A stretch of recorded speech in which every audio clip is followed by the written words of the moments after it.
நல்லா கவனிங்க.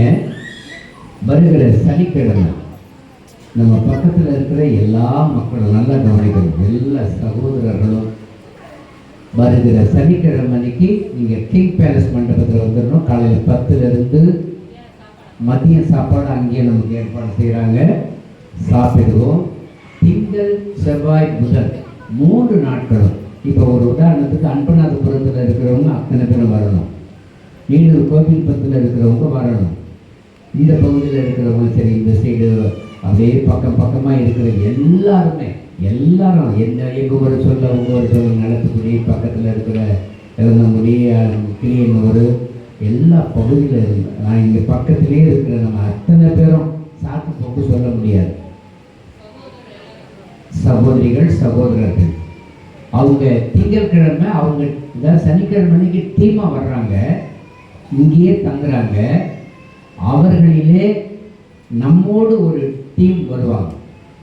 இப்போ உதாரணத்துக்கு பக்கத்தில் இருக்கிறாங்கன்னா நீங்கள் இருக்கிறீங்கன்னா ஆயிரத்தி திங்கட்கிழமைக்கு ரெடியாக இருக்கீங்கன்னா உங்களை சந்தித்து இந்த பகுதியிலேருந்து அழைச்சிட்டு போயிட்டுருக்கலாம். நீங்கள் அழைச்சிட்டு போயிட்டீங்கன்னா இந்த வட்டாரங்களில் எந்தெந்த பகுதிக்கு சுவிசேஷம் நீங்கள் சொல்லணுமோ அவங்க கற்றுக் கொடுப்பாங்க. கைப்பற்றி எப்படி கொடுக்கணும், ஒரு நபரை பார்த்தா எப்படி பேசணும்.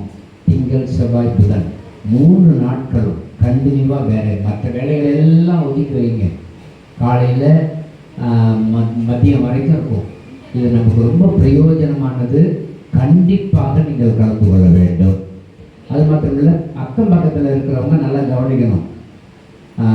பக்கத்துலேயே முன்னாடியெல்லாம் நல்ல உற்சாகமாக இருந்தவங்களாம் இப்போ நல்லா நிற்கிறீங்க. தப்பு. செவ்வாய்க்கிழமை ஜெபங்களுக்கு நிறைய பேர் வருதில்லை.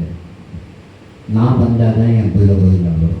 இன்னும் நான் சொல்ல சரியா இருப்பா, இல்லைன்னா எல்லா பல்லும் போயிடும் என்ன மாதிரி இல்லை. எல்லோரியா நல்லா கவனிங்க. செவ்வாய்க்கிழமை பக்கத்தில் இருக்கிற எல்லாரும் வரணும். நான் பெரிய அதிமேதாவினாக்க நீ மேதாவே வீட்டிலே கிடையாது. வளரணும்னு நினச்சின்னா, வாழணும்னு நினச்சின்னா சபைக்கு வா, வந்து கலந்து கொள்ளுங்க. சங்கீதாலாம் ஒன்றும் கிடையாது. நான் அவங்க வீட்டுக்காரர்கிட்ட சொன்னாக்க அவர் சொல்கிறாரு நான் வரலன்னா நான் என்னையா பண்ணுறது அப்படின்னு கேட்குறாரு. சங்கீதாலாம் என்ன செய்யணும்? சங்கீதா வரலன்னு நினைக்கிறேன். வந்துடுறீங்களா? கையை தூக்குங்க. செவ்வாய்க்கிழமைக்கு இங்கே வரணும். டாடா மேஜிக் இருக்கிறதுனால நீங்கள் ஒருவேளை ஒரு 10 பேர் பஸ் ஸ்டாண்டுக்கு வந்துட்டீங்கன்னா கூட நான் இப்போ இன்னும் கொஞ்சம் இந்த மாதத்துக்குள்ளே வண்டியெல்லாம் ஃபுல்லாக ரெடி ஆகிடும். பெயிண்டிங்லாம் பண்ணியாச்சு. நானே ஷிஃப்ட் ஆகிட்டு போய் பஸ் ஸ்டாண்ட்லேயே நான் விட்டுடுவேன். ஆகவே செவ்வாய்க்கிழமை எல்லாருமே கலந்து கொள்கிறாங்க. பெண்கள் கூடுகை அதை நீங்கள் நிச்சயமாக பயன்படுத்தணும். அதை நீங்கள் பயன்படுத்துவீங்கன்னு நான் வாங்கிக்கிறேன். வர சனிக்கிழமை கண்டிப்பாக சபையோர் கிங் பேலஸ் மண்டபத்துக்கு வரணும். வருகிற சனிக்கிழமை காலை 10லேருந்து 1 மணி வரை. டவுன் ஸ்டேஷனில் இருக்கிறவங்கெல்லாம் ரொம்ப வளர்ந்துட்டாங்கன்னு நினைக்கிறேன். இல்லையா? குழந்தைய சுமந்துக்கிட்டு இருக்கிறப்ப கூட வந்துட்டோம். இப்போ குழந்தைய பார்த்த பிறகும் கூட பார்த்துக்கிட்டே உட்காந்துருக்கிறோம் வீட்டில். என்ன சரிதானே நான் சொல்கிறது? வரலைன்னாக்கா அது ஆசீர்வாதம் இல்லை. சபைக்கு வரணும், வந்துதான் ஆகணும். அதில் தான் ஆசீர்வாதம். இல்லையா? அது மாத்திரம் பக்கத்தில் இருக்கிறவங்க யாராவது செல்லை நோண்டினான்னா உடனே கையை மட்டும் லேசாக விரல நீட்டுக்கலாம். வந்துடுறேன், செல்லை உடைச்சிடணும் உடனடியாக. யாராக இருந்தாலும் பட்சபாதம் பார்க்கக்கூடாது. ஏன்னா அது ஆண்டவரை கனவீனப்படுத்துவது, ஒழுங்கீனமானது. நிறைய கம்ப்ளைண்ட் என்ற ரொம்ப நாளாக சொல்லிகிட்டு இருக்காங்க. ஐயா எங்கள் ஆளுங்க பக்கத்துலேயே உட்காந்துக்கிட்டு இதில் கேம் விளையாடுறாங்க, இதுலேயே ரூபாய்க்காக விளையாடுறாங்க. பொம்பளைங்க தான் அதில் நிற்கிது நிறைய. உங்களுக்கு ஆசீர்வாதமே இல்லை. ஞாபகம் வச்சுங்க, ஜாக்கிரதை. கர்த்தருடைய நடத்துவாராக. பரிசுத்த மெய்வாக அழைப்புதல். அருமையான மணமக்கள், அருமையான தம்பி ஜெய்சங்கர் வந்திருக்காரா? எடுத்து நெல்லுங்க பார்ப்போம். ஒத்த கையை தூக்கூடாதியா, 2 கையும் தூக்குனீங்க. ஆமாம், ஜெய்சங்கர். எங்கே அருமையான யசோதா வந்திருக்காங்களா? நீங்கள் தான் பைக்கில் போய் அழைச்சிட்டு வரணுமா? வர சொல்லிட்டுங்க. கல்யாணத்து வரைக்கும் கண்டிப்பாக வந்தோம்னா அதுக்கு பிறகு வந்தே தீரணும். அருமையான தம்பி ஜெய்சங்கர், அருமையான ஐயா பீட்டர் அவர்களுடைய நடுமகன். அவர்களுக்கும், யசோதா என்கிற எப்சிபா கீரங்குடியில் இருக்கிற அருமையான மகள் அவர்களுக்கும், வருகிற ஜூன் மாதம் 4ஆம் தேதி வியாழக்கிழமை காலை 9 மணிக்கு சீர்காழி ராஜேஸ்வரி திருமண மண்டபத்தில் அடியனால் நடத்தப்படுகிற திருமண பதிவு, அந்த திருமணத்திற்கு நீங்கள் அவசியம் கலந்து கொள்ள வேண்டும். இதற்காக ஜெபிக்க வேண்டும் என்பதற்காக தான் உங்கள் அறிவிப்பை நான் சொல்லுகிறேன். அருமையான இளைய பெருமாள் என்கிற பீட்டர் அவர்களுடைய அருமையான சகோதரர் இலக்கியராஜ் ஷீலா தேவி அவர்களுடைய மூத்த சகோதரனாகிய இலக்கியராஜ் ஷீலா தேவி அவர்களுடைய இளைய சகோதரர், நடு சகோதரர். ஏன்னா இப்போ அப்பா அம்மா ஸ்தானத்தில் இவர் தான் இருக்கார். சனிக்கிழமை வருவீங்களா? இல்லையா? வருவீங்களா? ஸ்தோத்திரம். சனிக்கிழமை வருவீங்களா? கல்யாணம் நடத்தணும். அருமையான வனமையில் தங்கர கொஞ்சம் ஒரு நிமிஷம் நெல்லுங்க. ரவீந்திரன் கயல்விடி, ரவிச்சந்திரன் பிரியா, ராமச்சந்திரன் நந்தினி இவர்களுடைய சகோதரி, அருமையான சகோதரி யசோதா எப்சிபா. கடந்த வாரத்தில் அவர்கள் ஞானஸ்நானம் பெற்றுக்கொண்டார்கள். இந்த குடும்பத்திற்காக நீங்கள் பாரத்தோடு ஜெபியுங்கள். எந்த அசுத்தாவிகளும் எந்த விதத்திலையும் இவர்களுக்கு விரோதமாக நடக்கூடாது. முதல் கல்யாணமே எப்படி நடக்கும்னு சேலஞ்சு பண்ண ஆட்கள்லாம் வெக்கமாக போயிட்டாங்க. இப்போ 2வது கல்யாணமும் அழகாக முடிஞ்சிச்சுன்னா அதை விட சிறப்பு எதுவுமே இல்லை. அருமையான பீட்டர் அவர்களுடைய ஒவ்வொரு நாள் கனவு தன்னுடைய பிள்ளைகள் தான். ஆகவே இந்த திருமணத்திற்கு உங்கள் மத்தியிலே சொல்லுகிறேன், நியாயமான தடைகள் இருந்தால் திருமணத்திற்குள் கடிதத்தோடு இந்த தடையை எதுவும் இருந்தால் சொல்லணும். அறிவிப்பு கொடுக்குறது எதுக்கு தெரியுமா உங்களுக்கு? நியாயமற்ற முறையில் அந்த இல்லீகலான மேரேஜாக இருந்துச்சுன்னா தடை எங்களுக்கு கொடுத்துட்டீங்கன்னா நாங்கள் தடை செய்வோம் ரைட்டோட. இல்லைன்னா இன்னைக்கெல்லாம் என்றைக்குமே பேசாமல் இருக்கணும். சரி, அருமையான தம்பி ஜெய்சங்கர் ஜோசுவா அவர்களுடைய திருமணத்திற்காக ஜெபித்துக் கொள்ளுங்கள். கர்த்தர் உங்களை ஆசீர்வதிப்பாராக. ஆமென். உட்காருங்க. வருகிற சனிக்கிழமை அவசியம் நீங்கள் வந்து விடுங்கள். நேரம் கடந்து விட்டது. நாம் சண்டே கிளாஸுக்கு போங்க. நல்லா கவனிக்கணும். வருகிற வாரத்தில் வசனத்தை ரொம்ப அழகா ராஜி பிள்ளைங்களாம் கவனிங்க. டேய், வசனத்தை அடுத்த வாரத்தில் ஒரு சங்கீதமாக படிக்கணும். சரியா? இல்லை நீ எந்த ஸ்கூலுக்கு வரையும் அந்த டிஎன்சியில் போய் நான் பேசுகிறேன். சரியா? தெரியுமா தெரியாது? நான் வருவேன்னா வரமாட்டேன். நான் பேசுவோம். போ. யாவரும் கவனமாய் கேளுங்கள். பெண் பிள்ளைகள் ரொம்ப அழகாக சொல்கிறாங்க. கிருபாவனுடைய மகன் அவ்வளவு அழகாக வசனம் பேசுது. மகனை தண்ணி தெளித்து விட்டுடுச்சு. அல்லேலூயா. கவனமாக கேளுங்க. கர்த்தரை ஆசீர்வதிப்பாராக. எப்படியாவது 12:30 மணிக்குள்ளே நம்ம முடிக்கணும். இன்னைக்கு ஏதோ ஆண்டவர் மழையை நிறுத்தி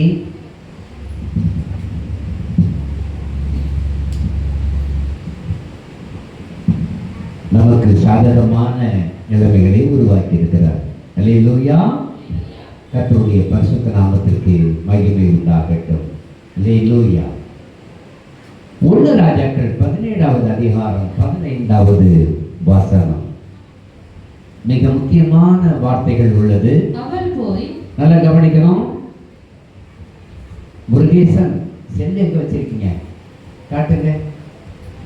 சுவிட்ச் ஆஃப் பண்ணுங்க பார்ப்போம். சுவிட்ச் ஆஃப் பண்ணிடுங்க. நல்ல பிள்ளை இல்லை. ஐயா வக்கீல், சுவிட்ச் ஆஃப் பண்ணிட்டீங்களா? அம்மா வக்கீல், சுவிட்ச் ஆஃப் பண்ணிட்டியா? 2 பேரும் பக்கத்திலே உட்காந்துருக்கீங்க. கவனிங்க. திருபா யாரும் சுவிட்ச் ஆஃப் பண்ணாமல் இருக்காதீங்க. கர்த்தரை ஆசீர்வதிப்பாராக. 1 ராஜாக்களின் புத்தகம் 17வது அதிகாரம் 15வது வசனம். அவள் போய் எலியாவின் சொற்படி செய்தால் அவளும் இவனும் அவள் வீட்டாரும் அநேக நாள் சாப்பிட்டார்கள். நல்லா கவனிக்கணும். ரொம்ப அதாவது நான் என்னுடைய வாழ்நாட்களில் வசனத்தை நான் கவனிச்சதுனால தான் என்னை ஊழியக்காரனா நடத்தி இருக்கிறார். அவருடைய வருகைக்கு ரொம்ப நாம் ஆயத்தப்படணும். அல்லேலூயா, அல்லேலூயா. நல்லா கவனிக்கணும். வசனம் 8 சொல்லுகிறது, அப்பொழுது கர்த்தருடைய வார்த்தை அவனுக்கு உண்டாயிற்று. NIV ஸ்டடி பைபிள்ல எப்படி சொல்லுதுன்னா, அப்பொழுது கர்த்தருடைய வார்த்தை, அதாவது அப்பொழுது கர்த்தருடைய வார்த்தை அவரை நோக்கி உரைத்தது என்னவென்றால், யாரை நோக்கி? எலியாவை நோக்கி உரைத்தது. அப்படின்னா எலியாவை பார்த்து கர்த்தருடைய வார்த்தை அவரிடத்துல பேசுகிறது. ஆனா சாதாரண, அதாவது ஸ்பிரிச்சுவல் அந்த பைபிள்ல வந்து என்ன எழுதி இருக்குதுன்னா, அப்பொழுது கர்த்தருடைய வார்த்தை அவனுக்கு உண்டாயிற்று. நல்லா கவனிக்கணும். கர்த்தருடைய வார்த்தை என்னாச்சா? அவனுக்கு உண்டாயிற்று. நான் ஏற்கனவே சொல்லி இருக்கிறேன், இந்த கர்த்தருடைய வார்த்தை எப்படி ஒரு மனிதனுக்குள் உண்டாகிறது? ஆண்டவரோடு அதிக தொடர்புள்ள நபர்களுக்குத்தான் கர்த்தருடைய வார்த்தை வருகிறது. ஆமென். சபையில வந்த உடனே நல்ல ஃப்ரெண்டுக்கு பக்கத்தில் உட்கார்ந்துக்கிட்டு நம்ம செல்வம் மாதிரி என் பேரை வச்சிருக்கிறாள் எல்லாம் நீங்க தான் போகுது. நம்ம நல்லா உட்காந்து அப்படியே சும்மா உட்காந்துட்டு காலையில் சாப்பிட்ட சாப்பாடு கொஞ்சம் உள்ள மதன்னு வேலை செய்யும். பரவாயில்ல, அப்படியே கொஞ்சம் கண்ணை ஓடிட்டு பாஸ்ட் பார்க்குறப்பெல்லாம் கண்ணை திறந்துக்கிட்டு பரலோகத்துக்கு போன மாதிரி உட்காந்துருந்தோம்னா நரலோகத்துக்கு தான் போய் ஆகணும். நம்ம என்ன ஏமாத்தலை? யாரை ஏமாத்துறீங்க? அவரை ஏமாத்துறீங்கன்னு அர்த்தம். ஆண்டவருடைய வார்த்தை உங்களுக்குள் உண்டாக வேணும். எங்களுக்கோ தேவனை அண்டிக் கொண்டிருப்பதே நலம். நாங்கள் கிறிஸ்துவின் உபதேசத்திற்குள்ளும் ஜெபத்திற்குள்ளும் சத்தியத்திற்குள்ளும் அவருடைய நாமத்தை மகிமைப்படுத்துகிறது மாத்திரமே. ரொம்ப அழகாக சொல்றாரு, அந்த வசனத்தில் ரொம்ப தெளிவா இருக்கு. அதை நான் விளக்கமா சொல்றேன். நாங்க அதை செய்து மாத்திரம் தான் நாங்க செய்யறோம். ஏன்னா எங்களுக்கு அதுதான் முக்கியம். அப்போ உலகத்தோடு இருக்கிறவர்கள் உலகத்தில் இருந்தாலும் நல்ல கவனிங்க. தாமரை பூ பூக்குது, தண்ணியில பூக்கவே பூக்காது. அது உற்பத்தி ஆகிற இடம் பயங்கரமான சாக்கடை. அங்கேருந்து தண்டுகளில் வெளியே வந்து இலைகளை பரப்பி அது தண்ணீர்களிலே இருந்தாலும் அந்த தண்ணீர் அதை தொடாதபடிக்கு வேடி அடைத்து அதுக்கு மேல மொக்கு வச்சு அந்த பூ அழகா போட்டுருக்கும். ஒரு அழிலிய சொல்லுங்க, அந்த தாமரை பூ அவ்வளவு சீக்கிரம் பிக்க முடியாது. உள்ளே போகிறவர்கள் தாமரை தண்டுக்குள் போய் மாட்டி கொண்டு விட்டா ரொம்ப கஷ்டம். அந்த தாமரை தண்டுல முள்கள் நிறைய இருக்கும். ஒரு விசுவாசியுடைய வாழ்க்கையில சூழல்களிலே கர்த்தர் நமக்குள்ள பல நெருக்கங்களை உருவாக்கி வைத்திருப்பார். நாம நினைப்போம் இந்த நெருக்கங்கள் எல்லாம் என் வாழ்க்கைக்கு ஒரு தடையா இருக்கு. கிடையவே கிடையாது. நீங்க பாதுகாப்பா இருப்பதற்காகவே சில நெருக்கங்களை விசுவாசிகளுக்கு தேவன் கட்டளையிடுகிறார். அந்த பாதுகாப்பை அற்பமா நினைக்க கூடாது. சேற்றுலதான் நான் கிடக்குறேன், சேத்துல இருந்து தான் நான் உற்பத்தி ஆகிறேன். ஆனா மேல பாத்தீங்கன்னா அழகிய தாமரையா மலர்கிறது. இங்க இருக்கிற மேல இருக்கிற தாமரை மோசமான தாமரை, அது பேரதான் வச்சிருக்கு. உள்ள எல்லாம் பாத்தீங்கன்னா எல்லாமே சாக்கடை. இந்த தாமரை அப்படி அல்ல. கிறிஸ்துவுக்குள் ஒரு மனிதன் உருவாகிற அனுபவம் சாதாரணமான அனுபவம் அல்ல. அல்லேலூயா. அப்போ நான் அதுல இருக்கிற சாராம்சத்தை சத்தியத்தை உட்கொள்ளும் பொழுது எனக்குள் ஒன்று உருவாகிறது. அதுதான் கர்த்தருடைய வார்த்தை. கர்த்தருடைய வார்த்தை எனக்குள் உருவாக வேண்டும். அந்த கர்த்தருடைய வார்த்தை எனக்குள் உருவாக என்னை நானே அர்ப்பணிக்கிறவனாக இருக்க வேண்டும். பாருங்க, வசனம் சொல்லுது, அந்த பெண், அந்த வசனத்தில் நீங்க வாசிங்கன்னா அடுத்தது, அந்த பெண் எலியாவில், அந்த வசனத்தை படிங்க பாருங்க. 1 ராஜாக்களின் புத்தகத்துல அவள் போய் எலியாவின் சொற்படி செய்தாள். NIV ஸ்டடி பைபிள்ல என்ன சொல்றதுன்னா, அந்த பெண் எலியா கூறியபடியே செய்தார். அதன் பிறகு தேவன் அளித்த அற்புதத்தால் எலியாவிற்கும் அந்த பெண்ணுக்கும் அவள் குடும்பத்தினருக்கும் வசனம் சொல்லுது அநேக நாள்னு நம்முடைய தமிழ் வேதம் சொல்லுது. அதுல அப்படி சொல்லல, தினமும் குறைவில்லாமல் உணவு கிடைத்தது, மாவு கலசமும் குறையவில்லை, எண்ணெய் குடமும் தீரவில்லை. அழகான வார்த்தைகள். சில வார்த்தைகள் பார்த்தீங்கன்னா ஒவ்வொரு சொல்லுக்கு வித்தியாசங்கள் வரும். அவளுடைய குடும்பத்தினருக்கும், அதாவது எலியாவிற்கும் அந்த பெண்ணுக்கும் அவளுடைய குடும்பத்தினருக்கும் எவ்வளவு மாவு தேவையா இருந்துச்சு? கொஞ்சம் மாவு, கொஞ்சம் எண்ணெய். கொஞ்சம் கையெழுத்து நான் நீட்டுங்களேன். அல்லேலூயா. எவ்வளவு மாவு? நிச்சயமும் உங்களுக்கு பத்தாது, அதிக்கு பத்தாது. என்ன மகளே, அதிக்கு பத்துமா? ஆமா. ஆனால் நீங்க சொல்ற மாதிரி ஒரு காலத்துல நானும் அப்படிதான் நினைச்சிருந்தேன். போய் பார்த்தா இத்தனோடு தான் சாப்பிடுது. அவங்க அம்மா குண்டா இருந்தாங்க போல இருக்கு, அதனால இது குண்டாயிடுச்சு. டாக்டருக்கு படிச்சு என்ன புண்ணியம்? ஏதாவது டாக்டருக்கு ஏதாச்சும் உடம்பு இறைக்கிற மாதிரி ஏதாச்சும் மருந்து இருக்கா மகளே?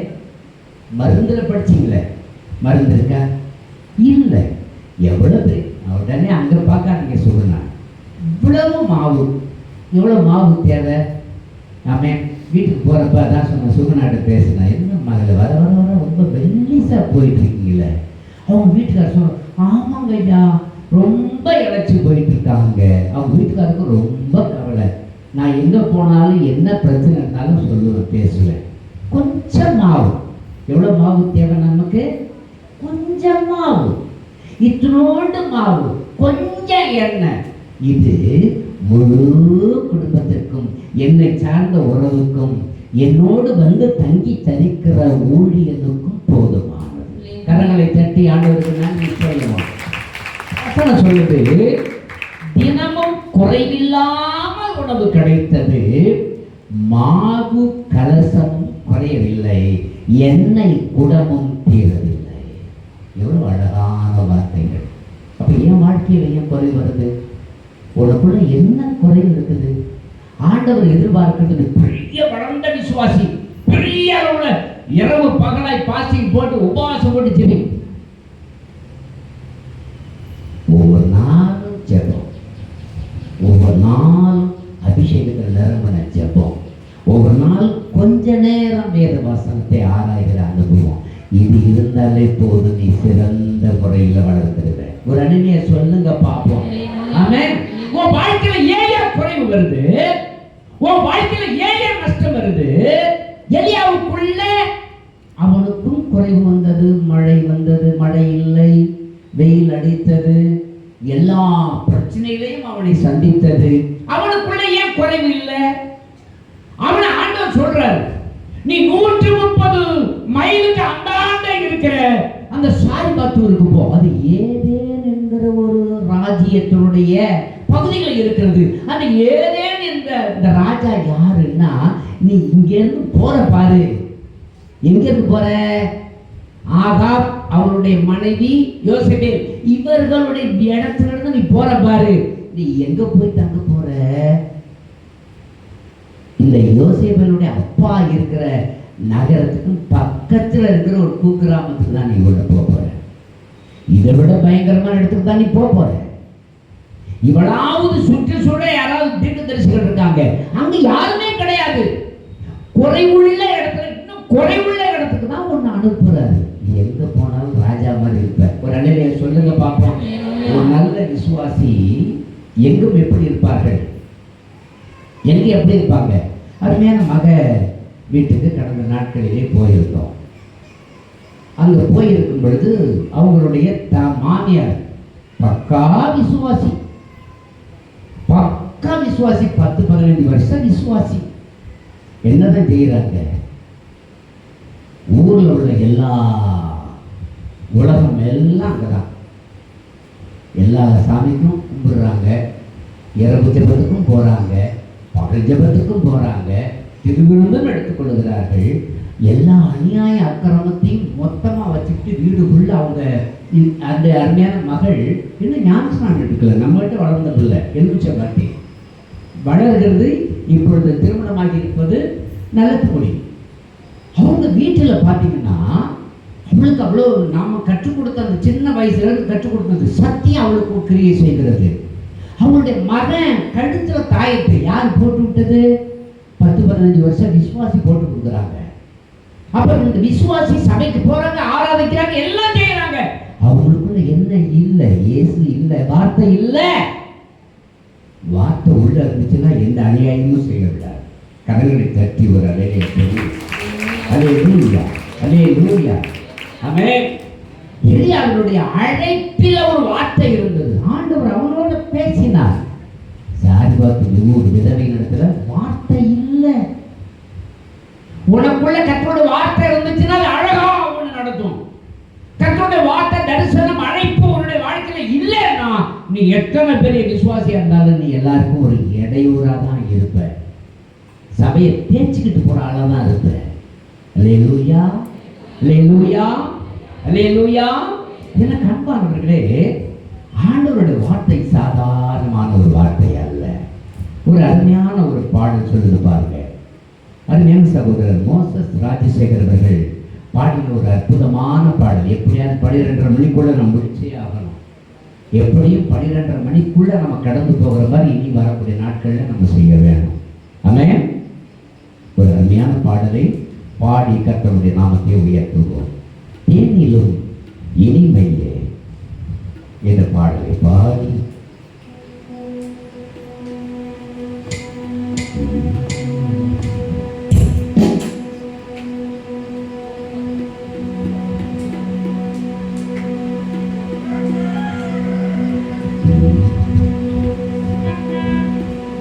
கர்த்தருடைய வார்த்தை மதுரமானது. கர்த்தருடைய வார்த்தை ஒரே ஒரு வார்த்தை ஆபிரகாமுக்கு வந்துச்சு. நல்ல சந்தோஷமா இருந்தான். அவன் இருந்த இடத்துல ஊருங்கிற அந்த பகுதியில் இருக்கும் பொழுது, சீரியாவுடைய ஒரு பகுதியில் இருக்கும் பொழுது கர்த்தருடைய வார்த்தை அவனுக்குள் வருகிறது. அதுக்கு முன்னாடி அந்த இடத்துல அவனால ஒட்ட முடியல. அவங்க அப்பா தாயற்ற இந்த சிறுவன் இடத்துல சொல்லிட்டு போனார், தம்பி உனக்கு எல்லா ஆகாரமும் வைத்திருக்கிறேன், நானும் உங்க அண்ணனும் தெய்வ பணிக்கு போகிறோம். இங்க இருக்கிற அத்தனை உருவங்களும் பாகால் தெய்வங்கள். இந்த பாகாலுடைய தெய்வங்களை எல்லாம் நாங்கள் விற்பனை செய்வதற்கு போகிறோம். உனக்கு ஏதாவது பசி எடுத்துச்சுன்னா நீ சாப்பிட்டுக்கோ, உனக்கு எல்லாம் ரெடி பண்ணி வச்சிருக்கிறோம். அதே மாதிரி அவன் ரெடியா இருந்தான். பசிச்சுது, பாத்திரத்திலிருந்து எடுக்க தெரியல. அங்க வைத்திருந்த சாமிகள் ஒவ்வொன்றையும் போய் பார்த்து கேட்டான், பாபா சாமி எனக்கு பசிக்குது, எங்க அப்பா சொல்லிட்டு போயிருக்காங்க, எதுவாக இருந்தாலும் தெய்வத்துக்கிட்ட பேசினா கிடைக்கணும்னு எனக்கு சாப்பாடு வேணும். அது பதில் சொல்லலை. நான் தப்பு பண்ணா எங்க அப்பா என்ன செய்யறாங்க, அடிக்கிறாங்க. நான் கேட்கிறேன், பதில் சொல்ல. ஓடி அடிச்சா உடஞ்சிருச்சு. இருக்கிற சாமி எல்லாத்தையும் உடைச்சிட்டான். அவங்க அப்பா இங்கேருந்து வந்தார். என்ன மகனே, என்ன ஆச்சு, என்ன சாமி, நீங்க தானே பேசணும்னு சொன்னீங்க, பேசலாம்னாலும் உடைச்சிட்டேன். தப்புடா தம்பி அப்படின்னார். ஆனா இவன் மனசு அங்க ஒத்து போகல. அப்பதான் கர்த்தரோட வார்த்தை ஒரு குறிப்பிட்ட நாட்களுக்கு பிறகு அவன் திருமணமாகி அவனுக்கு குழந்தை இல்லாத 75ஆம் வருடத்துல அவனுடைய வார்த்தை வருகிறது, ஆபிரகாமே ஆபிராமே தகப்பனே நீ நான் சொல்லுகிற தேசத்துக்கு போ, கானானுக்கு போ.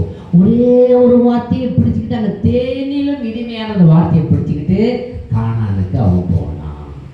ஒரு அழிலையை சொல்லுங்க பார்ப்போம். கர்த்தருடைய ஒரு வார்த்தை. ஒழுங்கா சேர் காலை போட்டு உட்காரக்கணும். அவன்கிட்ட சொல்லுங்க, ஒழுங்கா உட்காரணும். தேவையில்லாமல் வெளியிலலாம் போயிட்டு வந்துட்டு இருக்கக்கூடாது. பக்கத்தில் எவனும் அவனை போகக்கூடாதுன்னு அவன்கிட்ட சொல்லுங்க. கர்த்தருடைய வார்த்தை வருகிறது. நீ கர்த்தரோடு நடக்க ஆரம்பிக்கும் பொழுது கர்த்தர் உன்னை அழகா நடத்துவார். ஒரு அழிலையை சொல்லுங்க பார்ப்போம்.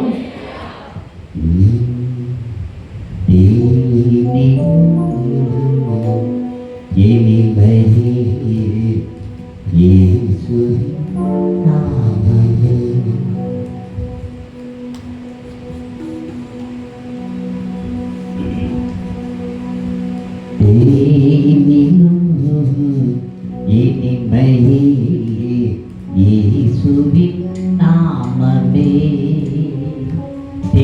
தேனிலும் மதுரமே, அதற்கிணை இல்லை உலகிலே.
தேவனுடைய சத்தம் கேட்டவர்கள் ஒரு காலத்திலும் தடுமாறுவதில்லை. உங்களிடத்துல எப்படி கர்த்தருடைய வார்த்தை உண்டாகிறது? ஒரு மனிதன் கஷ்டப்படணும், பிச்சை எடுக்கணும், தரித்திரத்தோடு வாழணும், இதுதான் தேவனுடைய சித்தமான இல்லவே இல்லை. நீங்க நல்லா இருக்கணும், ஆசீர்வாதமா இருக்கணும். ஆனா கர்த்தருடைய வார்த்தை உங்களுக்குள்ளே உண்டாக வேண்டும். எப்படி உண்டாகும்? சபையில வசனத்தை கேட்கணும், வீட்டில போய் அதை அசை போட்டு தியானம் பண்ணணும். தியானம் பண்ணின வார்த்தைகளிலே உங்களுக்குள் விருப்பமாய் தோன்றுகிற வார்த்தைகளை நீங்கள் தியானிக்கும் பொழுது கர்த்தர் உங்களோட பேசுவார். என்னென்ன காரியங்களை செய்யணும்னு சொல்லுவார். ஆமென். வசனத்தை எங்க பிள்ளைகளுக்கு உரைத்தார். அந்த உரைக்கப்பட்ட வார்த்தை இப்ப என்ன செய்யணும்? விடுபட்ட பெண்மான் மாதிரி சபைக்கு வரணும், ஞானஸ்நானம் பெறணும், இதுதான் சத்தியங்கிறத உணரணும். அதற்காக இவர்கள் நிற்கும் பொழுதுதான் கர்த்தர் உங்களை நடத்துகிற பாங்கு என்னன்னு தெரியும். ரொம்ப நஷ்டப்படுறீங்கல்ல, நீங்க கண்ணார கண்ட காரியங்கள் அனைத்திலையும் அதிலே நான் வெற்றி பெற்று விட்டேன் என்று சொல்லி நீங்கள் நடக்கிற ஒவ்வொரு வழிகளிலேயும் தோல்விகளை சந்திக்கிறீர்கள். இந்த தோல்வியை எப்படி வெற்றிகரமாக மாற்றுவதுன்னா கர்த்தருடைய அழைப்பின் சத்தம் உங்களுக்குள்ள இருக்கணும். ஆபிரகாமுக்குள்ள அந்த அழைப்பின் சத்தம் இருந்தது. ஆண்டவர் இடத்துல சொல்லி இருக்கிறார், கானானுக்கு போ, நிலையான வீடை கட்டாதே, சுற்றி திரி. அவன் எவ்வளவாய் சுற்றி திரிந்து வீடுகளை கட்டினான். ஒரு நாளைக்கு இங்க இருப்பான், ஒரு 4 மாசம் கழிச்சு கொஞ்சம் தள்ளி ஒரு 10 கிலோமீட்டருக்கு அந்தாண்ட போய் குடியிருப்பான். அவன் சுற்றி திரிந்த இடம் இன்னைக்கு இஸ்ரவேலுக்கு சொந்த நாடு. ஒரு அல்லேலூயா சொல்லுங்க பார்ப்போம். பல நூற்றாண்டுகளுக்கு முன்னதாகவே ஆபிரகாம் நடந்தான். கர்த்தர் அதை அவனுக்கு சுதந்திர தேசமாக கொடுத்தார். நீங்கள் கர்த்தருடைய வசனத்துக்குட்பட்டு நடக்க ஆரம்பிக்கும் பொழுது உங்களுக்கு தோல்வியாய் வருகிறவைகள் எல்லாவற்றையும் கர்த்தர் ஜெயமாய் மாற்றி தருவார். ஒரு அல்லேலூயா சொல்லுங்க. கர்த்தருடைய வார்த்தை உங்களுக்குள்ள உண்டாகணுங்க. கர்த்தருடைய வார்த்தை உங்களுக்குள்ள வரணும். ஆதியாகமத்தினுடைய புத்தகம் 5வது அதிகாரம் 24வது வசனத்தை நீங்கள் படிக்கும் பொழுது, ஏனோக்கு தேவனோடு சஞ்சரித்துக் கொண்டிருந்தான். காணப்படாமல் போனான். தேவன் அவனை எடுத்துக்கொண்டார். ஆங்கில வேதத்துல ஒரு வேதத்துல என்ன சொல்லுதுன்னா, ஏனோக்கு தேவனோடு நடந்தான், பின்பு அவன் இல்லாமல் போனான். ஏனென்றால் தேவன் அவனை எடுத்துக்கொண்டார். நீங்க தேவனோடு நடக்க ஆரம்பிச்சிட்டீங்கன்னா இந்த உலகம் உங்களுக்கு பிடிக்காது. உங்க மனைவி பிள்ளைகளுக்கு முதலிடம் கொடுக்க மாட்டீங்க. பிள்ளைகளை கொஞ்சம் கவனிக்கணும். பிள்ளைகளை இங்க கவனிக்க விடுங்க. நீங்க பேசிக்கிட்டு இருந்தீங்கன்னா வசனத்தை எடுக்க முடியாது. கொஞ்சம் கவனிக்கணும். என்ன கவனிங்க? பிள்ளைகளை கவனத்தை பக்கம் திருப்பி விடுங்க. அன்பார்களே, வசனம் சொல்லுது, நீங்க ஆண்டவரோடு நடக்கணும். எப்படி நடக்க முடியும்? ஆராதனையில் வரீங்க, நடக்கிறீங்க. இந்த வசனத்தை நீங்க சுமந்துக்கிட்டு போகணும், இருதயத்தில் சுமக்கணும். இந்த வசனம் உங்களுக்குள்ள கிரியை செய்யணும். இந்த வாரம் முழுவதும் நான் தியானம் பண்ணுகிறேன். ஏன் இவளுடைய வார்த்தையில சாரிபாத் ஒரு விதவையினுடைய வாழ்க்கையில வெற்றி பார்க்க முடியல? எலியாவோட வார்த்தையில வெற்றி இருந்துச்சு. இந்த 2 பேருக்குள்ள என்ன மைனஸ் பிளஸ் நான் யோசிச்சேன். இவனுக்குள் கர்த்தருடைய வார்த்தை இருந்தது, அவளுக்குள் இவனுடைய நடத்திப்பு தான் இருந்துச்சு. ஒழிய கர்த்தருடைய வார்த்தை அவளுக்குள்ள இல்லை. அவ சொன்னா, அவ ஆரம்பத்துல சொன்னா, கொஞ்சம் மாவு இருக்கு, கொஞ்சம் எண்ணெய் இருக்கு, இது 2 பேரும் சாப்பிட்டு செத்து போகலான்னு இருக்கிறோம். நானும் நல்லா கவனிக்கணும். என் பிள்ளையும் வந்திருக்கிறது இறை தூதன், தேவனுடைய மனுஷன். தேவனுடைய மனுஷன் எதுக்காக வந்திருக்கிறான்? இவன் புறஜாதியான ஒரு விதவை. இவனுக்கு தேவனுடைய மனுஷன், தேவனுடைய காரியங்கள் எல்லாம் தெரியாது. ஆனால் அவள் கேள்விப்பட்டிருக்கிறாள், இந்த தீர்க்கதரிசி இஸ்ரவேல் தேசம் முழுவதும் பஞ்சத்தை உண்டாக்கினவன், எங்கள் தேசத்தில் வந்திருக்கிற பஞ்சத்திற்கு இவன் தான் காரணம். அவளுக்கு நல்லா தெரியும். ஆனா அவ என்ன சொல்லியிருக்கணும்? கொஞ்சம் மாவு இருக்குது, நாங்கள் 2 பேரும் சாப்பிடலான்னு இருக்கிறோம், கடைசி கட்டம் அது சொல்லியிருக்கணும். என்ன சொன்னா, நானும் என் பிள்ளையும் சாப்பிட்டு செத்து போக. அந்த வார்த்தை அவள் பிள்ளை கொன்றே விட்டது. பிள்ளைகளே, ஏனோக்கு தேவனோடு நடந்தார். நீங்கள் தேவனோடு நடக்கும் பொழுது தோல்வியான வாழ்க்கை அல்ல, வெற்றியான வாழ்க்கை. சவுதியில் சில சமயத்தில் வேலை செஞ்சுட்டு இருக்கும் பொழுது நான் ஒரு சமயத்தில் லிஃப்ட் மெக்கானிக்காக வேலை செஞ்சேன். 128 லிஃப்ட் 4 பேர் தான் வேலை செய்யணும். 2 இந்தியர்கள், 2 எகிப்து நாட்டை சார்ந்தவர், ஈஜிப்சியன் சொல்லுவாங்க. எகூமான்னு ஒருத்தவனும் இன்னொருத்தவனும். நான் எகூமாவோட சேர்ந்து பார்ட்னராக இருந்தேன், இன்னொருத்தர் பார்ட்னராக இருந்தார். நாங்கள் எங்களுக்கு பிரித்தெடுக்கப்பட்ட பகுதியெல்லாம் நாங்கள் வேலை செஞ்சுக்கிட்டே வர்றோம்.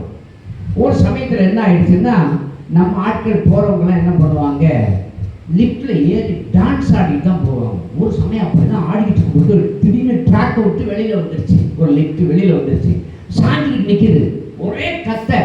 நாங்கள் போய் பார்க்குறோம். போய் பார்த்தா 2 டோருக்கு இடைப்பட்ட இடத்துல அது மாட்டிக்கிட்டு நிற்கிது. ட்ராக் விட்டு ரயில்வே தண்டவாளம் மாதிரி 2 தண்டவாளத்தில் தான் அது போகும். இன்னொரு சைடில் அந்த லிஃப்டினுடைய வெயிட் எவ்வளவோ அந்த அளவுக்கு வெயிட்டு ஒரு சைடில் தொங்கிட்டு கீழே இறங்கி போயிட்டே இருக்கும். அதுவும் ட்ராக் மாறாது. இவங்க போட்டு ஆடின ஆட்டலில் லிஃப்ட்டுகள் அந்த சைடில் மாறிடுச்சு.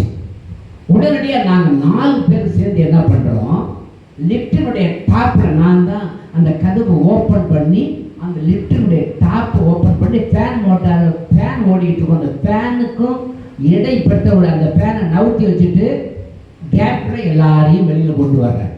எல்லாம் வெளியில் வந்துட்டாங்க. வந்த பிறகு அந்த ட்ராக்கில் அதை திருப்பி நிறுத்தணும்.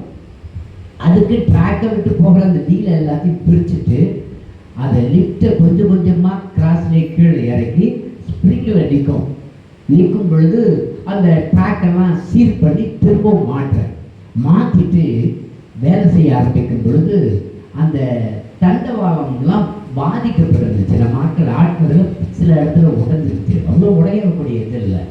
அதை எல்லாத்தையும் கிரீஸை அடிச்சுட்டு அந்த லிஃப்ட் மேல் டாப்பில் உட்காந்து அதை மூவ் பண்ண முடியும். அதெல்லாம் மூவ் பண்ணி மேலே எல்லா ஜாயிண்ட்டு அந்த கனெக்ஷன் எல்லாம் டோர் ஓப்பன் பண்ணுறது எல்லாமே சரியாக இருக்கான்னு எல்லாத்தையும் செக் பண்ணிட்டு வரும் பொழுது திடீரென்று ஆட்டோமேட்டிக்கில் மேலே ஆன் பண்ண உடனே நான் அந்த ட்ராக்கில் வேலை செஞ்சுட்டு இருக்கும் பொழுது அந்த ஆட்டோமேட்டிக்காக அது மேலே லிஃப்ட் மேலே தூக்க ஆரம்பிச்ச உடனே மேலே கண்ட்ரோல் பவரில் இருந்த எங்கோடு வேலை செஞ்ச எகுமாங்கிறவன் அதை ஆன் பண்ண உடனே என் கை அந்த லிஃப்ட்டு அந்த ட்ராக்கில் மாட்டிக்கிடுச்சு. மாட்டி இந்த கை துண்டாயிடுச்சு. இந்த 2 பேருக்கு நசுங்கி போச்சு. என்ன பண்ணுறதுன்னு தெரியல. ஆனாலும் நாங்கள் இறங்கி வெளியில் வந்து அந்த விரலை துண்டாக்கின விரலை தொங்கிக்கிட்டு கிடக்குது. அதை திரும்பவும் தச்சு நசுங்கின விரல்கள் எல்லாம் சீர்படுத்தி ஆண்டவர் நல்ல சுகத்தை கொடுத்தார். எதுக்கு நான் சொல்ல வரேன்னா, ட்ராக்கை விட்டு மாறி போயிட்டாலே ஏகப்பட்ட நஷ்டங்கள் வரும். நம்முடைய வாழ்க்கையில் நாம் போகிற பாதையை விட்டு கொஞ்சம் விலகினாலும் சரி நிறைய நஷ்டங்கள் வரும். இந்த தேவனுடைய மனுஷன் ஏனோக்கு தேவனோடு நடந்தான். வசனம் சொல்லுது, பின்பு அவன் இல்லாமல் போனான். நீங்க நடக்கணும். எப்ப இல்லாமல் போவீங்க தெரியுமா உங்களுக்கு?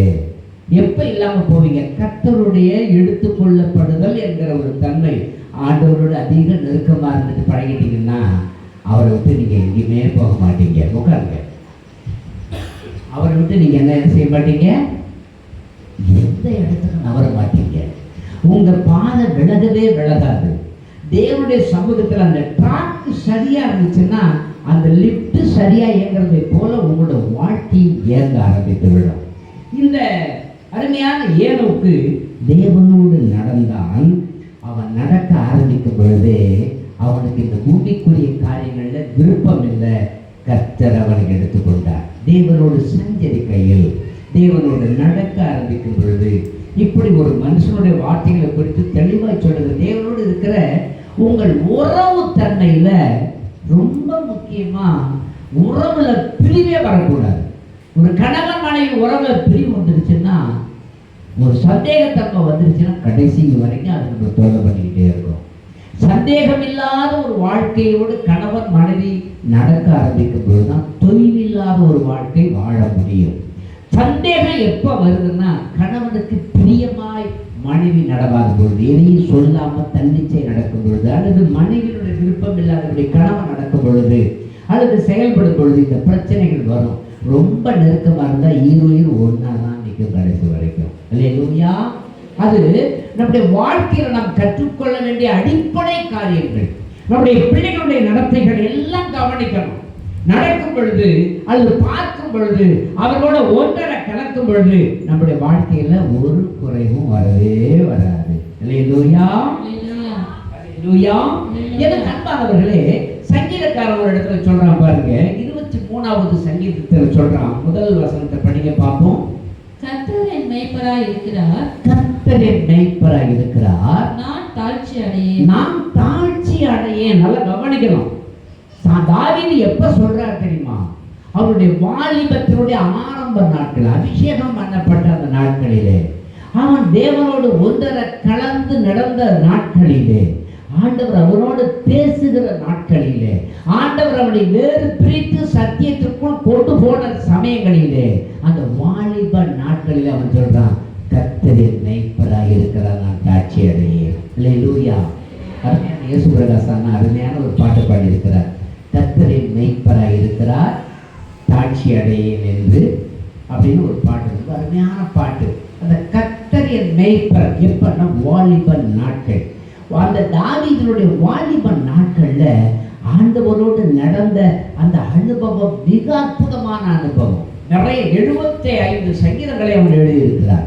தாவீது எழுதின சங்கீதம் 75 சங்கீதம்.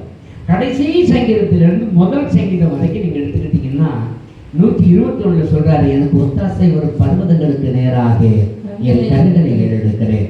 139:1 சொல்றாரு, கர்த்தாவே நீர் என்னை ஆராய்ந்து அறிந்திருக்கிறேன். 132:1 சொல்றாரு, கர்த்தாவே தாவீதையும் அவருடைய சகல உபத்திரவத்தை நினைத்தாலும். 145:1 சொல்றாரு, ராஜாவாகி என் தேவனே உம்மை உயர்த்தி உம்முடைய நாமத்தை ஸ்தோத்தரிப்பேன். தாவீதுக்கும் தேவனுக்கும் உள்ள உறவு மிக மேன்மையானது. எந்த சமயத்திலையும் தாவீதை ஆண்டவர் சுட்டி காட்டின பொழுது பாதை மாறி இருந்தாலும் சீர்பட்டு தொடர்ந்து வந்தார். உங்க வாழ்க்கை தேவனோடு கூடின உறவில் ஆரம்பத்தில் எப்படி இருந்துச்சு, இப்ப எப்படி இருக்கு நினைச்சு பார்க்கணும். ஒவ்வொருத்தரும் சிந்திச்சு பாருங்களேன். ஆரம்பத்தில் நீ விசுவாசி ஆன பொழுது எப்படி இருந்தீங்க, இப்ப எப்படி இருக்கீங்க? நல்லா கவனிக்கணும். சவுதிக்காரன் தான் சொல்லுவோம் அடிக்கடி, நம்ம கை கட்டாகி அதை விரலை நானே பிடிச்சிட்டு வந்து நிற்கிறேன், ரத்தம் கொட்டுது. எனக்கு அப்பையிலிருந்தே பழகி போச்சு. ரத்தத்தை குடிச்சோ மற்ற சரீர பாடுகளை குடிச்சோ நான் கவலைப்படுறதே இல்லை. அதை சொன்னதுக்கு வரும் பொழுது என்னுடைய முதலாளி தான் சொன்னான், அப்துல் அஜீஸ் அல் தாவூதுன்னு பெரிய பணக்காரன், 600-700 2 கார் வச்சிருக்கிறான், லிமோசன் கார் 300-400 கார் வச்சிருக்கிறான். அப்படிப்பட்டவன் சொன்னா என்ன, இப்போ யூசுப் தான் கூப்பிடுவான். ராஜன் யூசுப் அப்படின்னு சொல்லுவான். ராஜன்னா எங்கள் அப்பா பேர் தான். சவுதிக்கு வெளிநாடுகளுக்கு போனீங்கன்னா உங்கள் அப்பா பேர் தான் மேக்சிமம் கூப்பிடுவாங்க. ரெண்டாவது யூசுப்னா ஜோசப்னு அர்த்தம். ஏன்னா ஜோசப்னு தான் அவங்களுக்கு தெரியும். எதுக்குடா நீ நல்லா தானே போய்கிட்டு இருந்த, நல்லா தானே வேலை செஞ்சுக்கிட்டு இருந்த, லெஸ்பி கீதா பேரோ, எதுக்குடா மாறி மாறி போய் உன் கையிலெல்லாம் துண்டாகிற அளவுக்கு நடந்துட்டு இருக்கிற, உன் மனசு எங்கே போணுச்சுட்டான்னு கேட்டான். எனக்கு சுருங்கிருந்துச்சு. ஆமா இல்லை, நான் இங்கே லிட்டினுடைய பாடி கண்ட்ரோலில் நான் வச்சிருக்கிறேன், மேலே ஒரு துணை அனுப்பி விட்டுருக்கிறேன். அவன்கிட்ட போய் இந்த கான்டாக்ட் எப்படி இருக்குது, எதனால எந்த இடத்துல கான்டாக்ட் கட்டாக இருக்குன்னு பாடுறான்னு சொல்லியிருக்கிறேன். அந்த கான்டாக்ட் இந்த இடத்துல இந்த அளவுக்கு கனெக்ஷன் இடையில ஜாயிண்ட் இல்லைன்னா அதுக்கு நாங்கள் என்ன பண்ணோம், ஒரு பிட்டு ஒயர் எடுத்து அதை சொருவோம். சொருவிட்டோம்னாக்க எந்த இடத்துல அந்த பிரச்சனைகளுக்குரிய இடங்கள் இது ட்ராக் மாறினதுனால எந்தெந்த பகுதி பாதிக்கப்பட்டிருக்கிறது கரெக்டாக தெரியும். அவன் சொருவின வேகத்தில் லிஃப்ட் மேலே கிளம்பிடுச்சு. அது நான் தான் என்ன செய்யணும், என் கைவிரலை சரியாக அங்கே வச்சுருந்துருக்கணும். நான் அந்த ட்ராக்கில் வச்சுட்டு பாதிக்கப்பட்ட உடைந்த அந்த பகுதியில் வச்சதுனால கை மாட்டி துண்டாயிடுச்சு, நசுங்கிடுச்சு. அப்போ யாருடைய தவறு? என் தவறு தான். லேஸ்பி ரோ கீழ எதுக்குடா நீ சரி தவறான பாதையில் இப்படி போன, நீ எப்படி இப்படி போக மாட்டிய, நல்லா தான் நான் நடப்பேன், ஒரு நல்ல மெக்கானிக் ஆச்சு, நீ ஏன் வீணா போயிட்ட? ஒரு நல்ல விசுவாசி தானே, நல்ல சத்தியத்தை அறிஞ்சவன் தானே, எதுக்கு குறுக்கு வழியில போற? எதுக்கு உன் பாதையை நீ மாத்திக்கிட்ட? எதனால உன்னுடைய வாழ்க்கை நஷ்டம் வருகிறது? உனக்குள்ள கர்த்தருடைய வார்த்தை ஏன் இல்லாம போச்சு? கர்த்தருடைய வார்த்தை உனக்குள்ள இருந்துச்சுன்னா நீ எந்த இடத்துலயும் சருக மாட்டிய, எந்த இடத்துலயும் தோல்வி அடைய மாட்டிய. கர்த்தரின் மேய்ப்பராய் இருக்கிறேன்னு சொல்ற. ஆனா நீ என்ன சொல்ற? கர்த்தாவே நீர் என்னை ஆராய்ந்து அறிந்திருக்கிறீர், என்ன சுய பரிசோதனை செய்யும் சொல்லக்கூடிய அளவுக்குள்ள நீ ஏன் உனக்கு சந்தேகத்தன்மை உனக்குள் வருகிறது? பாடல் ரொம்ப அழகா பாட்டெல்லாம் பாடியிருக்கிறார். கர்த்தாவே என்னை ஆராய்ந்து அறிந்தே இருக்கிறேன். ஆமென். உண்மை தெரிந்து வாழ முடியாதையா இசையா, இசையா, இசையா, இசையா. உண்மை தெரிந்து வாழ முடியாதையா இசையா, இசையா, இசையா.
ஆராய்ந்து அறிந்திருக்கிறேன்.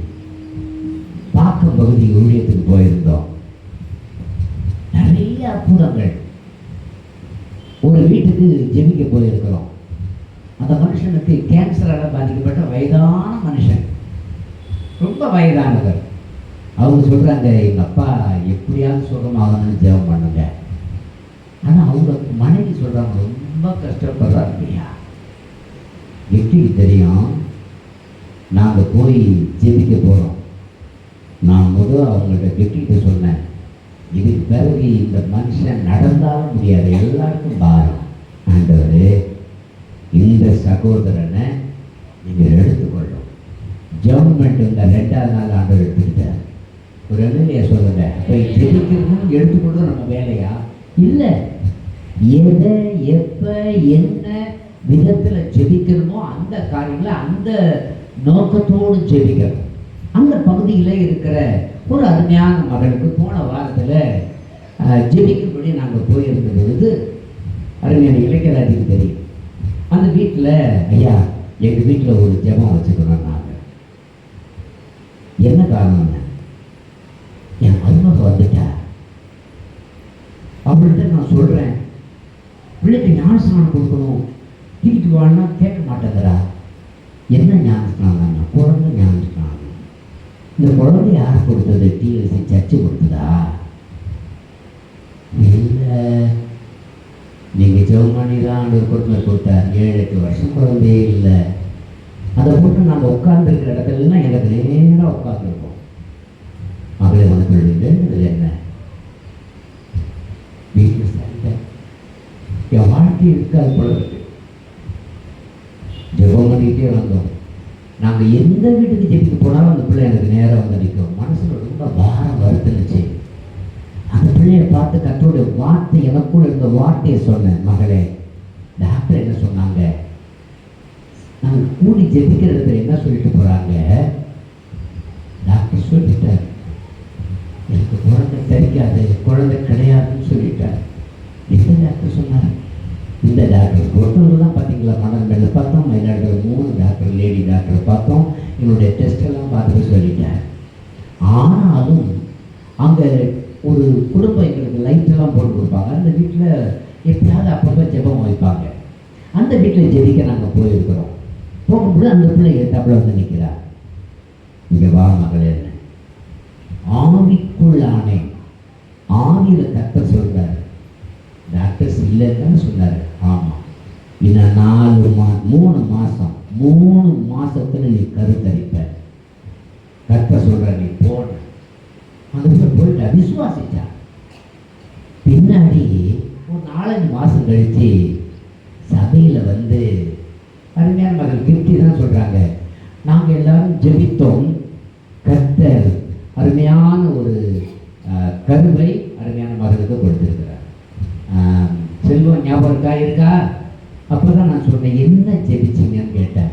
அந்த பிள்ளையை கேட்டேன், கர்த்தர் உனக்கு என்ன சொன்னார்? டாக்டர் இல்லைன்னாரு. நீங்கள் சொன்னீங்க 3 மாதம் கழிச்சு 3 மாதத்துக்குள்ளே கர்த்தர் கரு உண்டாக்கலான்னு சொன்னீங்க. இப்போ 4வது மாதம் நான் கருவாக தெரிஞ்சிருக்கிறேன். ஆமாம். இந்த ஜெபத்தை பார்த்துட்டு குழந்தை உண்டாகிறதுக்கு போன வாரம் ஜெபம் வைக்கிறாங்க. அந்த பெண்ணுடைய நாத்தனார் பிருந்தான்னு பேர். இது அங்கே நிறைய காரியங்கள் அற்புதம் செஞ்சிருக்கார். நிறைய பேருக்கு குழந்தைகளை கொடுத்துருக்கிறார். நிறைய அற்புதங்களை செய்திருக்கிறார். அந்த பிருந்தா வந்து என்னோட சொல்லி குள்ளமாக சங்கப்ப அது மணல் மேடு. ஐயா, எங்கள் அன்னைக்கு கிடைச்சிச்சு. எங்கள் வீட்டுக்காரர் ரொம்ப கோபப்படுறாரு. டாக்டருங்க சொல்கிறாங்க அதிகமாக குடிச்சுக்கிட்டே இருக்காரு, அவருக்குள்ள உயிரினம் இருக்கான்னு சந்தேகமாக இருக்குன்றாரு. எனக்கு குழந்தை வேணுங்க, ஏன்னா அழுதாங்க. ஆண்டவர்கிட்ட சொல்லுமா, கர்த்தரோட வார்த்தை உங்களுக்கு வரும். நீங்கள் அதை விசுவாசிக்கும் பொழுது கர்த்தர் நிச்சயமாக உங்களுக்குள்ள அதை தரிசிக்க செய்வார். கர்த்தரோட வார்த்தை அவங்களுக்குள்ள கிரியை செய்கிறது. ஜெபிக்கிறோம். ஆண்டவர் அழகாக 3 மாதம் போச்சு. நான் ஜெபம் பண்ணி விட்ட பிறகு கர்த்தர் கொடுத்துட்டா, சந்தோஷமாக போ. அதுக்கு பிறகு 3 மாதம் சபைக்கே நாங்கள் ஜெபிக்கிற இடத்துக்கு வரல. போன 2 வாரத்துக்கு முன்னாடி அவங்க அம்மாவை பார்த்து கேட்குறாங்க, இந்த குழந்தை கொடுக்கப்பட்ட அந்த பெண்ணுடைய மாமியார் கேட்குறேன், உங்கள் மகன் பிருந்தா என்ன ஆச்சு? வரவே இல்லை. ஐயா, 4 மாதம் வரைக்கும் தாய் வீட்டுக்கு வரக்கூடாது. என்ன தாய் வீட்டுக்கு? என்ன நீ சொல்ற? என்னன்னு சொல்லு. அந்த அம்மா சொன்னாங்க, ஏன் மக 3 மாதம் கருத்தரிச்சிருக்கிறாயா? சபையில் வந்து சொல்லக்கூடாதா? இல்லை, தாய் வீட்டுக்கு வரக்கூடாதுன்னு சொல்லியிருக்காங்க. தரிச்சதுனால தானே தாய் வீட்டுக்கு வரக்கூடாது. நான் தேவனுடைய மனுஷன், நான் சொல்கிறேன், என்ன தாய் விடாது, பேய் விடாது. ஆண்டவர் கொடுத்ததை நீ 4 பேருக்கு என்ன செய்யணும்? சாட்சி சொல்லணும். உனக்குள் கர்த்தருடைய வார்த்தை இருந்தால் அதை நீ சொல்லு. அந்த வார்த்தை விசுவாசி. இந்த தேவனுடைய மனுஷன் சொல்றான், எலியாவுக்குள் இருந்த அந்த விசுவாசம் சொல்லுது, பயப்படாத, கொஞ்சம் நாவல கொஞ்சம் அதுலயும் கொஞ்சம் எடுத்து எனக்கு செஞ்சுட்டு வா. செஞ்சுட்டு வந்தாங்க, சாப்பிட்டாங்க. அவளும் அவள் பையன் குடும்பத்தாரும் சாப்பிட்டார்கள். அடுத்த நாள் காலை போய் பானையை திறக்கிறார்கள், கலசத்தை திறக்கிறார்கள். மாவும் குறையவில்லை, எண்ணெயும் குறையவில்லை. அங்கே எந்த வார்த்தை கிரியை செய்தது? எலியாவிற்குள் இருக்கிற விசுவாசம். உனக்குள்ள விசுவாசம் குறைவா இருக்கிறதுனால தானே அவன் வாழ்க்கையில தோல்வி வருது. உனக்குள்ள ஏன் அந்த தோல்வி வருது? உனக்குள்ள கர்த்தரோட வார்த்தை இல்லை. எனக்குள்ள அருமையான சகோதரர் பாலு சொன்னார், எனக்கு அடிக்கடி பெருசு வருது.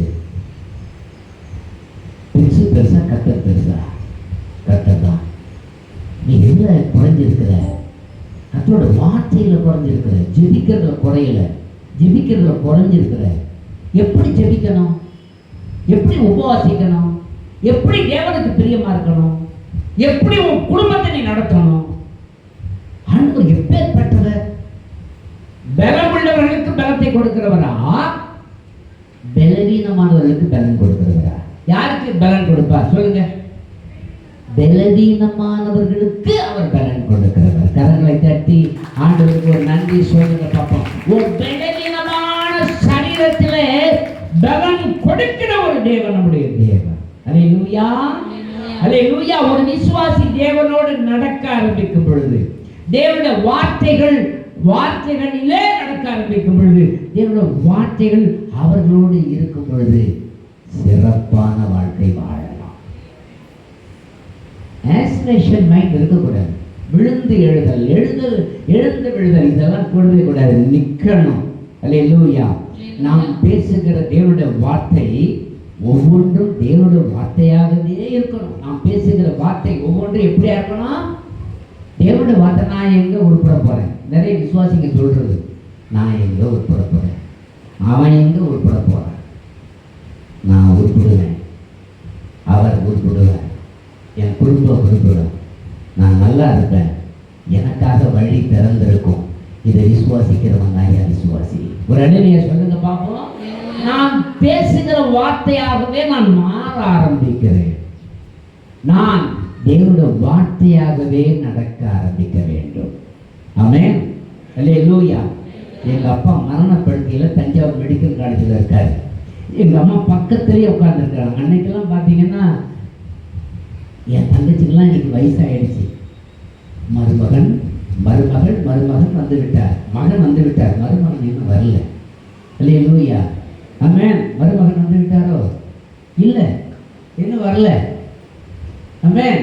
வயசாயிடுச்சு. என் தங்கச்சியெல்லாம் யாருமா இருப்பாங்க தெரியுமா?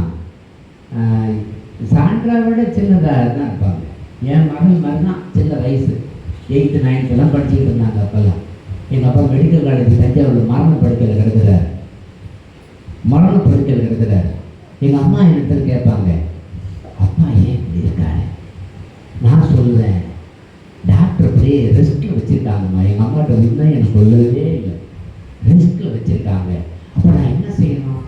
டெய்லி காதில் சங்கீதத்தை படிச்சுக்கிட்டே இருங்க. எங்கள் அம்மா காலையில் எழுந்திரிச்ச உடனே விசுவாசத்தோட நம்பிக்கையோட ஒரு சங்கீதத்தை படிப்பாங்க. எங்கள் அப்பா காதில் சொல்லிக்கிட்டே இருப்பாங்க. எங்கள் அப்பா மூளை ரத்த குழாய் வெடிச்சு போய் கோமா ஸ்டேஜில் இருக்காரு. எங்கள் அம்மா விசுவாசத்தை இழக்கல. அவர்களுக்குள் நான் கொடுத்த வார்த்தை இருந்தது. நான் பக்கத்தில் உட்கார்றது சாதாரண காரியம் அல்ல. பெட்ஷோர் வந்துருச்சு, அப்படியே முதுகு போகுது, எல்லாம் உட்கார இடமெல்லாம் அப்படியே கரைஞ்சி போச்சு. எங்கள் அப்பா இறந்து போகிறப்ப பட்டெக்ஸே கிடையாது, அப்படியே குழியாக இருக்கும். முதுகு பகுதி எல்லாம் பொண்ணு, கண்ணு அழுகி போச்சு, கை கால்கள் சூம்பி போயிடுச்சு, நரம்பு கிடைக்கல. 3 மாசம் நான் சொன்ன விசுவாசத்தை எங்கள் அம்மா இறக்கவே இல்லை.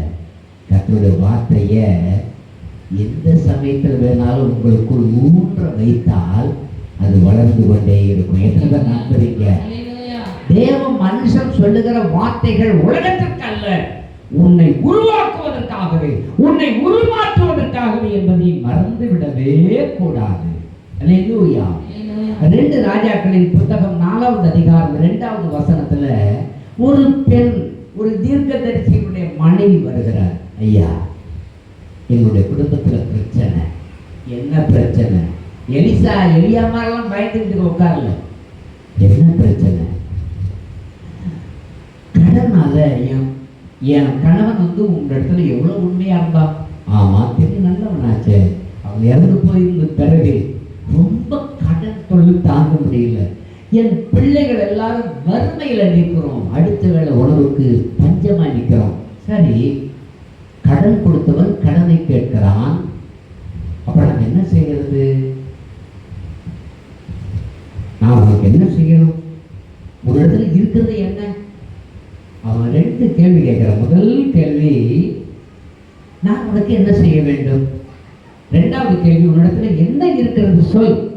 அவன் ஒரே ஒரு வார்த்தை தான் சொன்னா, ஒரு குடம் எண்ணெய், எல்லாம் ஒளிவ எண்ணெய், அழியாத எண்ணெய், அழியாத விசுவாசம், அழியாத அந்த சத்தியம், அழியாத அந்த அபிஷேகம், ஒளிவ எண்ணெய் ஒரு குடம் இருக்கிறது. நீ என்ன செய்?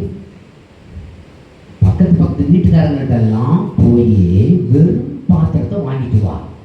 வெறும் பாத்திரத்தை வாங்கிட்டு வந்துட்டு கதவை போட்டுவோம், பிள்ளைகள் எல்லாம் உள்ள இருக்கட்டும். எவ்வளவு பிடிக்கும் அவ்வளவு பாத்திரங்கள். இவன் பார்த்தா கச்சாடி முதல் கொண்டு என்னென்ன பாத்திரம் இருக்கு அத்தனை அழிட்டு வந்துட்டா. எல்லார் வீட்லையும் கேட்டா, எல்லார் வீட்லையும் வெறும் பாத்திரம் எதுவுமே இல்லைன்ட்டாங்க. அவங்களுக்குலாம் ஒன்றும் புரியல. எல்லா பாத்திரமும் வந்துருச்சு. அந்த ஒரு குடம் எண்ணெயை எடுத்து வெறும் பாத்திரத்தை ஊற்றிக்கிட்டே இருக்குது. அது நிரம்பிக்கிட்டே இருக்குது. எல்லா பாத்திரமும் நிரம்பிடுச்சு. பையன்கிட்ட கேட்குறான், இன்னொரு பாத்திரம் கொடுப்பா அப்படின்னு கேட்குறா. பையன் சொல்கிறான், இல்லைம்மா வேற பாத்திரம் இல்லை. எண்ணெய் உற்பத்தியாவது நின்று போய்விட்டது. நீங்க உங்களுக்குள் நிரம்பி இருக்கிற சத்தியத்தை ஒவ்வொரு நபர்களுக்கும் சொல்லுங்கய்யா. வெறுமனை இருக்கிற நபர்களுக்கு சொல்லுங்க. பக்கத்து வீட்டுக்காரனுக்கு போய் சொல்லு, பலவீனப்பட்டவனுக்கு போய் சொல்லு, உனக்கு எதிராக நிற்கிறவனுக்கு போய் சொல்லு. அவனிடத்துல தேவனுடைய அன்பை சொல்லி கொஞ்சம் கொஞ்சமா நிரப்பிக்கிட்டே இரு. உனக்கு எந்த வழியில போஷிக்க முடியுமோ அந்த வழியில கர்த்தர் உன்னை நடத்த ஆரம்பிச்சு. ஒரு ஊழியக்காரனுக்கு வழி எதெல்லாம் இருக்கு? வெறுமனே இருக்கக்கூடிய நிலைமைகளில் தான் ஆசீர்வாதம். அல்லேலூயா. எல்லாரும் எழுப்பப்படுவார்களா? எல்லாரும் அழிக்கப்படுவார்களான்னா எல்லாரும் அழிக்கப்படுவதும் இல்லை, எல்லாரும் எழுப்பப்படுவதும் இல்லை. தேவையானவர்கள் யார் எழுப்பணுமோ அவர்கள் தான் எழுப்ப வேண்டும். அல்லேலூயா. வெறுமையான உனக்குள் இருந்து தேவனுடைய வார்த்தைகள் புறப்படட்டும். அப்பொழுதுதான் உன்னை ஆசீர்வாதமாய் நடத்த முடியும். நீங்க சும்மா இருக்கக்கூடாது. ஒவ்வொரு நாளும் பக்கத்து வீட்டுக்காரங்களுக்கெல்லாம் போய் சுவிசேஷத்தை சொல்லுங்க. எதிரின்னு பார்க்காத, விரோதின்னு நினைக்காத. வெறும் பாத்திரம், அவனுக்குள்ள இயேசு இல்லை நீ சொல்லு. அவனுக்குள் இயேசுவை பற்றி சொல்லு.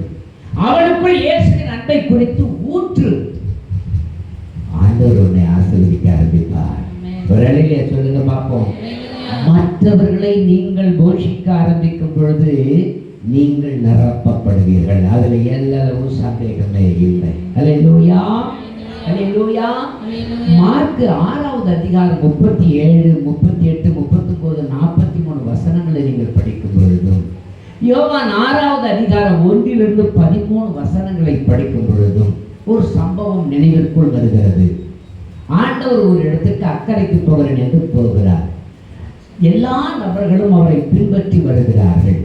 அவர்கள் அக்கறை போய் உட்கார்ந்த பொழுது தகப்பன் இல்லாத ஆடுகளைப் போல, மேய்ப்பன் இல்லாத மந்தையை போல அவர்கள் இருப்பதை கண்டு அவர்களின் பேரில் மனதுருகி அவர்களுக்கு வசனத்தை போஷிக்கிறார். போஷித்து விட்ட பொழுது அவருடைய சீசர்கள் வந்து அவரிடத்தில் கேட்கிறார்கள், வனாந்தரமான இடமாக இருக்கிறது, அவர்களை சீக்கிரம் அனுப்பிவிடுங்க, எங்காவது போய் சாப்பிட்டுக் கொள்வார்கள். ஆண்டவர் சொன்னாரு, இல்லப்பா, நீங்களே அவர்களை போஷிங்க. நாங்களா? ஐயா, எல்லாரும் இந்த யோவானுக்கு சுவிசேஷம் தான் ரொம்ப தெளிவாக சொல்லுது. 6வது அதிகாரத்தில் 1 - 13 அந்திரேயா தான் அங்கிருந்து வருகிறான். பிலிப்பு சொல்லுகிறான், அந்திரேயா வருகிறான், யோவான் சொல்லுகிறான். அதாவது யூதாஸ் காரியத்தை தான் சொல்கிறேன். 200 பணம் தான் இருக்குது. அவன் கால்குலேஷன் பண்ணுறதுல சிறந்தவன். 200 பணத்தை வச்சு என்ன செய்வது? பிலிப்பு அதே விதமாய் சொல்லுகிறான். அந்திரேயா அங்கிருந்து வருகிறான். ஆண்டவரே, இங்கே இருக்கிற நபர்கள் அத்தனை பேரிலேயும் ஒரே ஒரு சிறுவன் மாத்திரம் 5 அப்பங்களையும் 2 வறுத்த மீன் துண்டுகளையும் வைத்திருக்கிறான். மற்றபடி வேற ஒண்ணுமே இல்லை ஆண்டவரே.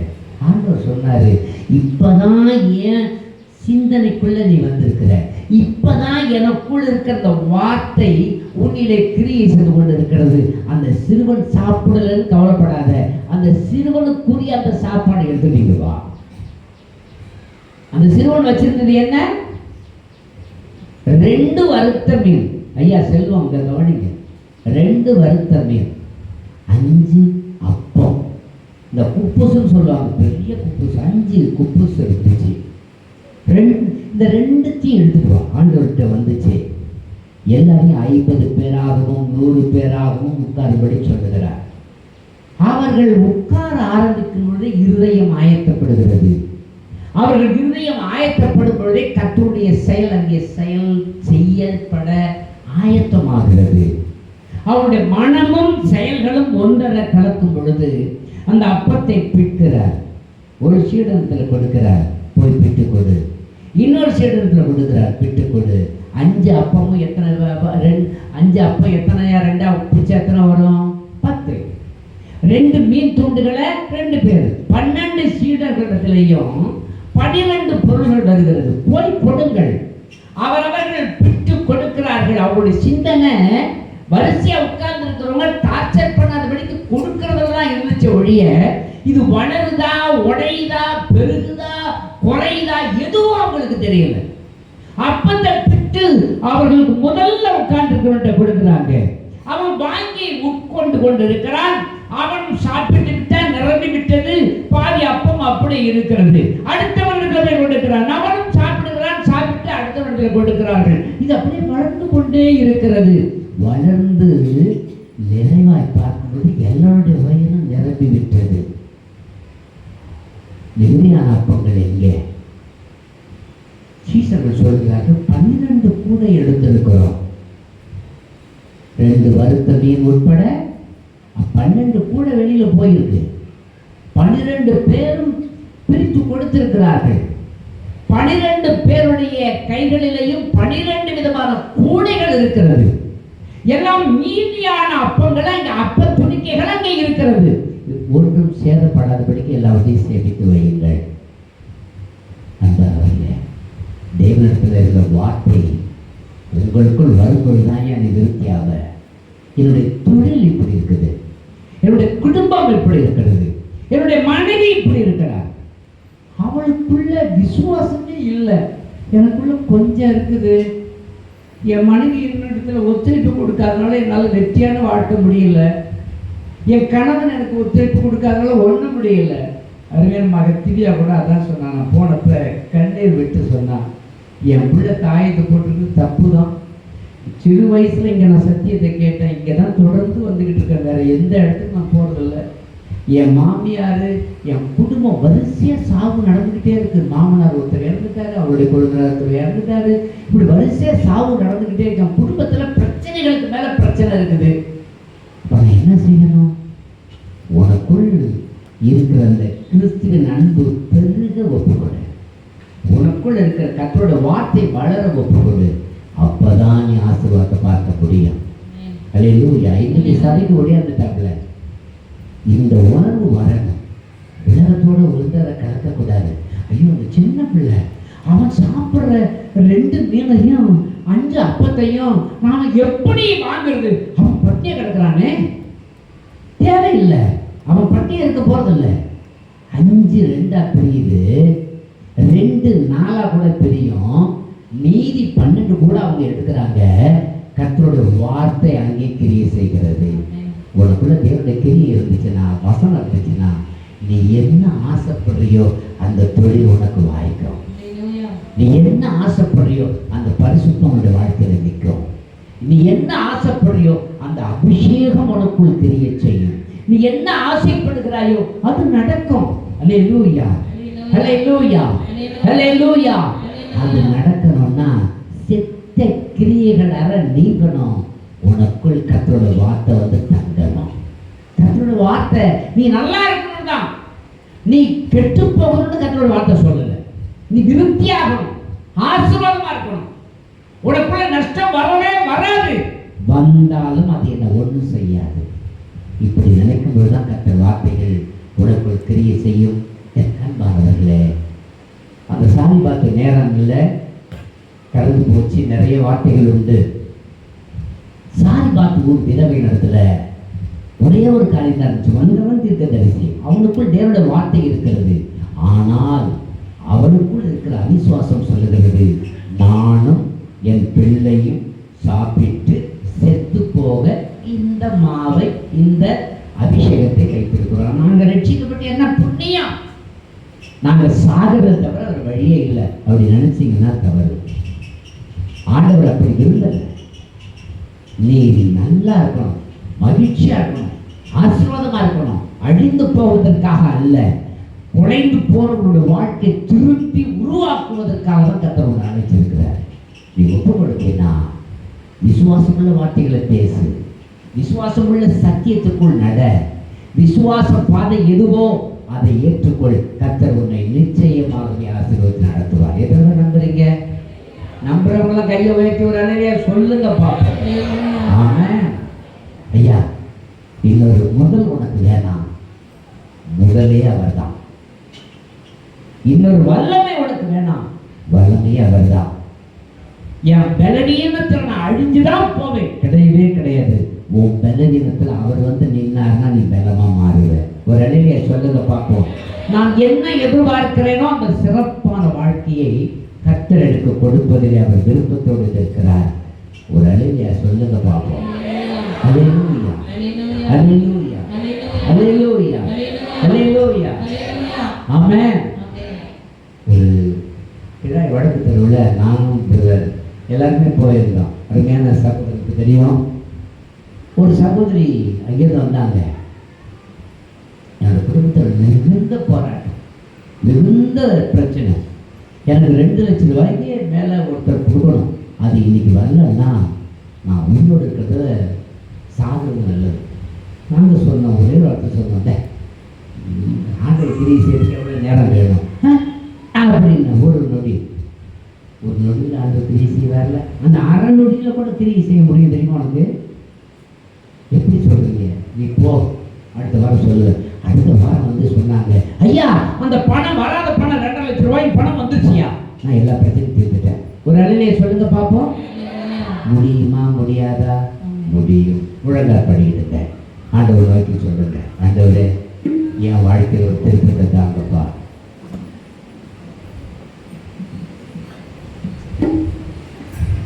எனக்குள்ள ஒரு அற்புதம்